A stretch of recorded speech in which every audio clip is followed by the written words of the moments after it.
morning students. So once again we are together on the platform of YouTube channel, that is BW Practical. I hope you have enjoyed our previous video, that is Ohm's law verification on experimental kit. So that is very much good concept, how to make internal connection of different elements, how to use actual kit for the performance, and the same concept we will continue for the next practical, that is Kirchhoff's law. That is our experiment number 2. By the theoretical concept, we all are very much aware that what is the Kirchhoff law, why we are using it. So many concepts we are aware with that. Why the name of this law is Kirchhoff law? Because it is invented by Robert Kirchhoff. Now, here for the Kirchhoff law, we have two sub-laws with the name Kirchhoff voltage law and Kirchhoff current law. Sometimes it is also known as Kirchhoff first law and Kirchhoff second law. Now, obviously when we are dealing with some laws, we need to check what is the application as far as the engineering concept is there. Here, application is what? We can analyze any complex network. Here I want to say about the complex network means what? So many elements including so many sources are connected together for the single purpose. So if that is the case, you can apply this law for what? To analyze about the current and voltage. Now, already I have said that we have two sub-laws for Kirchhoff voltage law and Kirchhoff current. It's time to go with the circuit diagram. What exactly we want to verify? For that, I hope you are aware with which kind of connection is available for the resistive element.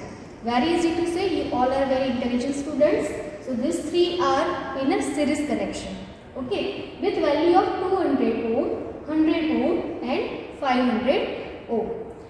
We want to check that in any closed path, in any closed circuit, the algebraic sum of voltage should be 0. That is the statement. We all are aware with that. It's time to verify. So for the verification purpose, you can see the arrangement. What I have taken for the experimental purpose. First, I have taken variable DC source, which allow us to set 0 to 20 volt. Then 3 resistors, already I have said. For the measurement purpose, I will choose 4 meters, we can say multimeters, to select with the range of voltage. So Vs, supply voltage, V1 voltage across 200 ohm, V2 voltage across 100 ohm and V3 voltage across 500 ohm.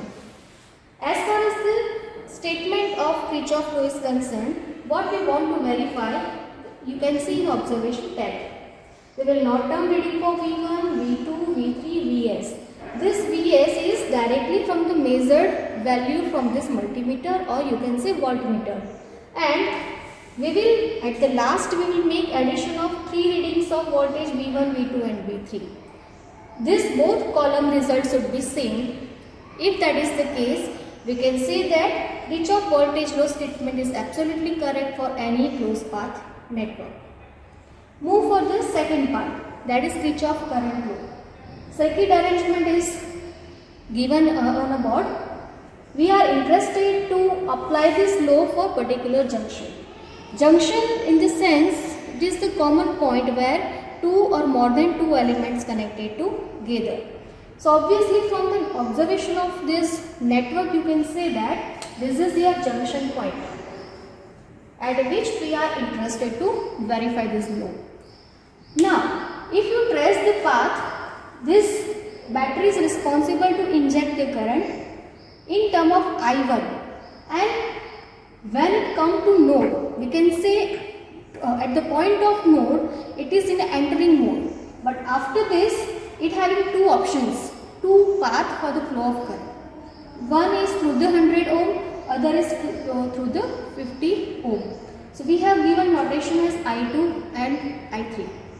Obviously, as far as the law is concerned, if I1 is equal to I2 plus I3, it means summation of current entered to the junction is equal to summation of current leaving to the junction is known as a Kirchhoff current law. So based on that, if I1 is equal to I2 plus I3, we can say that Kirchhoff current law is verified for the particular junction. Now another thing I want to add is what? voltage law is also known as a mesh analysis. This Kirchhoff current law is also known as a nodal analysis. Definitely in our next video we will move on that part so that you can easily check how to apply this concept actually when we are interested to analyze any complex network. Okay guys, so now we can move for the practical experiment for Kirchhoff law. This is the experimental setup for verification of Kirchhoff law. First we will focus on Kirchhoff voltage law, and already we have discussed which kind of elements we require and how make internal connection of that.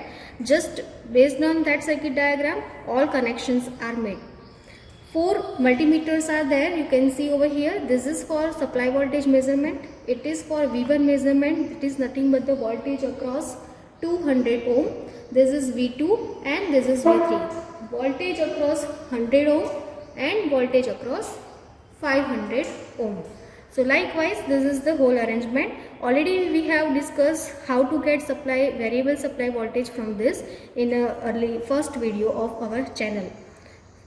Now let me make switch on the supply.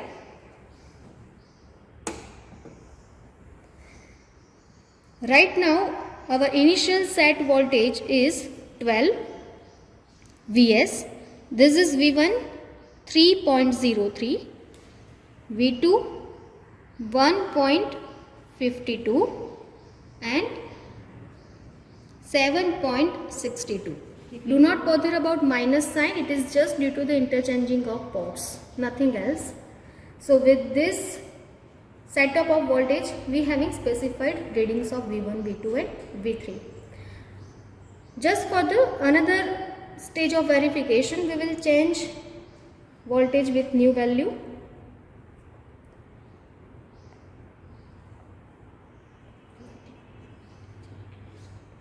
Let's say our new set voltage, it means supply voltage, is 10 volt. What about V1 now? You can observe it is 2.40. V2 is 1.20 and V3 is 6.04. As we got all the readings of V1, V2 and V3, so let's take the addition of V1, V2 and V3. So for this V1, V2 and V3 is equals to say 9.64, and for second 12.17. If we compare this addition of V1, V2 and V3 and our supply voltage, here we see that there is a difference between the two. And this is because of the reason, and that reason is already discussed in our first experiment, Ohm's law. Again I repeat that this is because of the elements like resistances as well as wires. Okay. So this is not an issue, just there is some difference between the two. And thus we can prove that V1 plus V2 plus V3 is equals to, approximate is equals to supply voltage. So we can prove that our Kirchhoff voltage law can be proved here. Okay. Now second part for the Kirchhoff law, that is Kirchhoff current law. Again based on the circuit diagram, all necessary arrangement is done. This is meter for I1 measurement, that is total current supplied by battery. I2 branch current, I3 another branch current. Now as far as the theory is concerned, sum of I1 should be equal to I2 plus I3. Entering current should be equal to leaving current. By clicking on this switch on, now for particular reading is available 22.03. I want to repeat, that is in term of the milliampere. All three readings are milliampere. So with 22.03, I2 is 7.8 milliampere, I3 14.1 milliampere. So in that way we having set of three current, I1, I2 and I3. Let me change new supply voltage.